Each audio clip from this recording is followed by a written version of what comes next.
Okay, hey guys. So I actually made this video at like the end of May or like early June. I don't know, before everything went really crazy. And it's kind of just a small filler video that I made because a lot of people had asked me about doing neutralization, and they had a lot of problems with that they would try to neutralize and it would end up dyeing the doll's hair like a different color than what they had wanted. And a lot of it comes down to just keeping very small amounts of dye. But I thought like I would just do like a quick neutralization video, and even then I kind of bonked this one up a little bit because I don't know if I deleted like a section of it or forgot to record it or whatever, but I do go into explaining what I use. So here we go. Okay, so I get asked a lot about neutralization, so I'm going to neutralize this Cheryl. The opposite of yellow is purple. In order to neutralize, you want way more water and only a small amount of dye. You want the water to still be very, almost like translucent. You want to be able to see through it. Because the thing is, I'm not trying to dye her hair purple, I'm just trying to even out the blonde so that it's an ashy tone instead of a golden tone. So I'm just going to switch her around right quick in this for about 30 seconds and then do a 10-second cold rinse.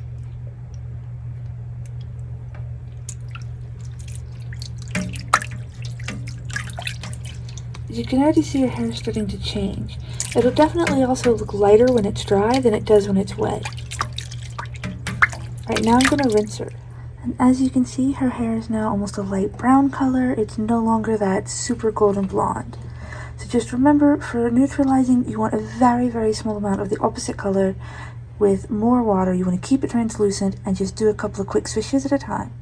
And now I'm going to add a tiny bit of orange just to warm her neutralized hair up a little. And here's the golden blonde that we end with.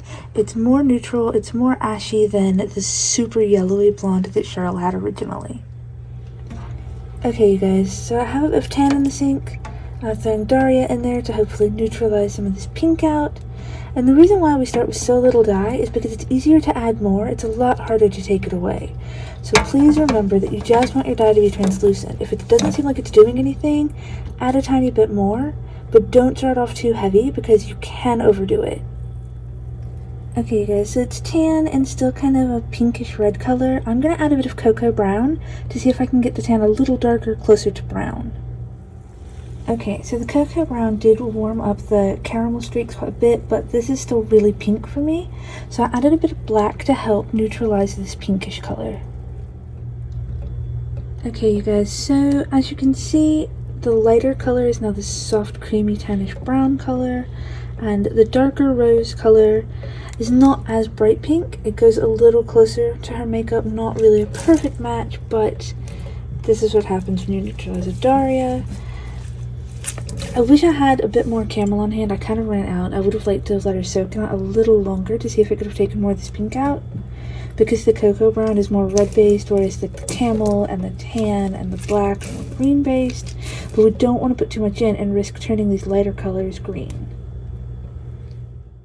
So Poppy is actually a really weird one, just because blue is what you would normally choose for neutralizing orange, but the orange in her hair doesn't take blue like you would think it would.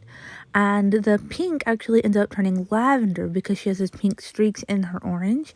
So you end up getting two different colors, and then you have to retone to balance those out in order to get your neutral blonde or brown. Now, you've seen this a bit when I did the junior high dolls, and I had half brown and half blonde Poppy, and I've done a like strawberry blonde Poppy previously. Okay, so in order to get brown, for some reason, this came out like lavender and green. How you add orange and blue to get green, I do not know. So apparently I didn't even film the last part somehow, but I basically put that same neutralization thing that we were doing. I used cocoa brown and cherry red, and I ended up getting this really pretty brown with kind of pinkish toned, I guess like highlights. I guess it'd be highlights. They're still, in a way, they're almost kind of darker. I don't know. It's really weird. But that is how Poppy turned out. I really, honestly, was making her to sell, but I have a feeling she's going to end up staying in my personal collection, at least for a while. And here's a close-up of Poppy's hair, just so you can kind of see where some of the pink streaks are. Here are Daria and Cheryl after they're dried. Cheryl actually still needed new eyes in this picture, but just to show you the outcome of all of the stuff. So I did want to state right quick, just check out this picture of Lady Diva that I did. I actually neutralized her with a coral dye over her kind of neon green hair. You really kind of want to use your color chart and look at the opposite. So if you're trying to neutralize green, you use a red or pink. If you're trying to neutralize yellow, you use purple, orange, and blue, etc.